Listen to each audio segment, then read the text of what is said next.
Okay, well, I'd like to thank everyone for staying for the last talk in the last technical session. And I'd also like to thank the graduate students who unfortunately couldn't come to the conference, Chuxu and Dheekshith. They did all the work. And also my collaborator, Wang, who is a professor at University of Illinois at Urbana-Champaign. Okay, so most of this audience is probably familiar with website fingerprinting. Very brief background. If you're not, we have a user here, and she's browsing the internet, going to a website, and that's going to generate IP packet traffic over the network. And even though those packets are encrypted, there's metadata that can be observed. The three typical ones people use for the website fingerprinting are the packet sizes, the inter-packet spacing, the time between packets, and whether they're going to the website or coming from the website. So an observer in the network, passive observer, can observe this metadata and then use that to train a machine learning model, typically a neural network, convolutional neural networks, but there's other neural networks. And that's a privacy risk because now the attacker can know which web page the user is looking at. Okay, so what we did in this work was we addressed two problems with website fingerprinting. It's an old privacy problem. It's been around a long time. But we found two problems when we were investing in this research. One was the page boundary problem, which is that modern websites actually don't use pages very much anymore. And the second, and I'll talk a lot more about this in the talk, is the realism problem, where a lot of website fingerprinting research is, the training data is not very realistic. So how did we solve the page boundary problem? Well, traditional website fingerprinting really relies on full page loads. So the idea is, right, you go to a page and then you can label all the IP traffic with that page ID. And it has known session boundaries, and you can do repeated scripts to load the page.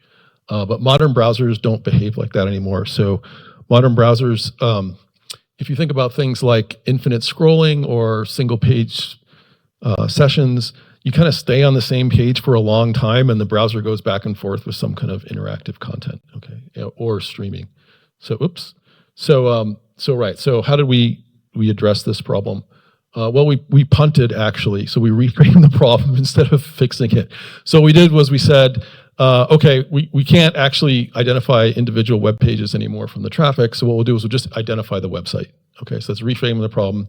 It's still a privacy risk if an attacker can identify which website you're going to rather than the page within the website. But I think it's much more realistic attack model, right? So the attack model we did was the attacker can just observe a stream of 5,000 consecutive packets somewhere within your session, whether it's TCP or QUIC. Okay, and then, right, so we got rid of all these convoluted problems that other works had to deal with trying to figure out what the session boundaries, the page load times, or other things in the document object model. So we just punted and said, okay, we're just going to identify the destination website. Okay.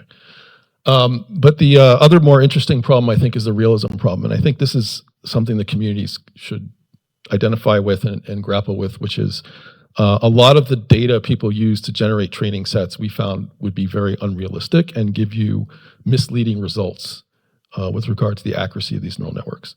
So we generated 3 data sets. We hired 30 participants to browse 20 sites according to some instructions, and we got over 100 hours of actual human-generated traffic. Okay, so this person sitting at a machine, browsing the internet, we record all the IP traffic, and this is the most representative because it's real humans. Okay. Then in the second data set, we're called scripted, and what scripted does is it uses Puppeteer, which is an API that you can use to control the browser. So another program can call into the browser and say, like, you know, download this page or upload a form, or there's other kinds of API calls that Puppeteer can do from an external program controlling it. And then the third one, really it's called LSM, but it's really Claude agents. So we have, and I'll talk about that in a few slides, agents to fake they're human. Okay? And the reason to do this is that, you know, real human study is quite involved and expensive and doesn't generate a lot of data. Scripted, you can generate a ton of data, it's very cheap. And this is, the agents is kind of an intermediate point. Again, we'll see that in the results in the next slide. So how realistic are these different data sets with regards to real humans? So what this is a little bit busy slide, but what this is showing here is kind of this zoo of website fingerprinting models that we're able to pull off the internet. So you can see there's a lot of models here. This is the classification accuracy for the individual websites. And the first thing that I think stands out is that the models all behave more similar than different, okay?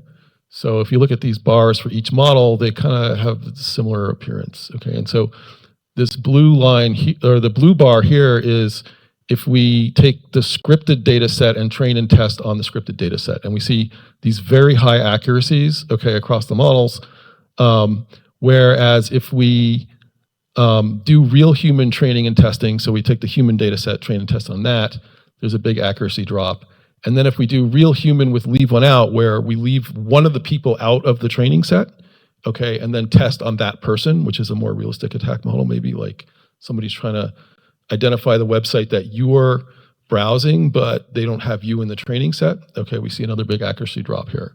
Okay, and then the final one, which is probably the most important result here, is that if we train on the scripted data, okay, so this is a puppeteer-controlled browser, and then test on the human data, we see this total accuracy collapse here. So what that's saying is that the scripted data sets are highly unrealistic, okay, with regard to actual classifying human traffic. But if you, and this is the important part, I think, for this community, is if you just train and test on that data set, you get this like enormously high accuracy, which is very misleading.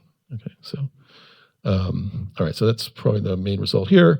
So one of the other ideas we had was, or is it true that if you just get more scripted data, so is more better? Can you make it up in volume? Okay, and the answer is no.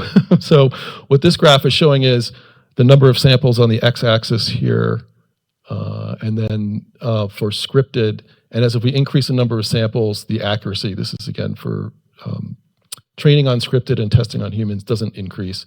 This over here is for training on the agent data set and testing on humans, and we see here that as we get more data, it does, the accuracy does increase. Okay, and then just very briefly, I want to talk about how that was constructed. You can talk to me after, but one of the things we found, and again, this is for the community, is that we had to break up. Originally, we tried to have one agent do everything, and that failed, okay? So in order to create this like fake person, we had to actually have two agents. One is this higher level agent that's more LLM-y, that uses text to reason about high level goals, and the other is a low level agent that uses the Claude computer API to actually control the desktop. You can think of it as a person like moving the mouse and clicking and stuff, okay? So this is not Puppeteer, this is actual agent trying to pretend they're controlling a desktop, and this is an agent with high level goals. And without this split, it didn't work very well. And I think you're seeing that with a lot of agentic systems where you have to have a high level reasoning agent and then a lower level control agent. Okay. And then what this is trying to show here is that one of the other interesting results we had is that if you have human testing training data and you try to augment it with the agent data, it does actually improve performance. Okay, so what this is showing is, it looks pretty busy. This is for 5 sites and 10 sites. This is train and test on a human. It has the highest accuracy. This is train on a human but leave one out. So that's this orange bar. You can see the big accuracy drop here going from blue to orange. But then if we add the agent data back in, the Claude data back in, the accuracy goes up.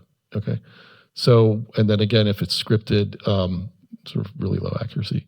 So what this says is, again, it's more results that the agentic fake human is generating traffic that is representative of human traffic. Okay, and then what this is trying to show is if we move to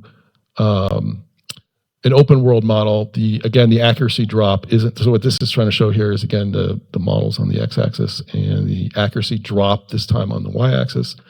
And if we do human only and move to an open world model, okay, as opposed to closed world model, then the accuracy drop is sort of, order of 6 to 8%. But if we add the agent data back into the training set, the accuracy drop is less.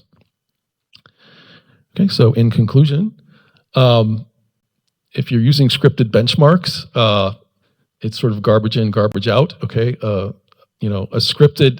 a script does not behave like a human, and it will not generate data that is representative of humans at all. Okay, so I would recommend not using that. Go to the internet, get some data set. If you can afford it and you have the time, get real human data. That's the best. But if you don't, you can use LLMs to generate data that isn't exactly as representative of human, but is a much better approximation of human than scripted data set. And again, if you want to talk to me more about that, come visit me at the poster over there. Thank you.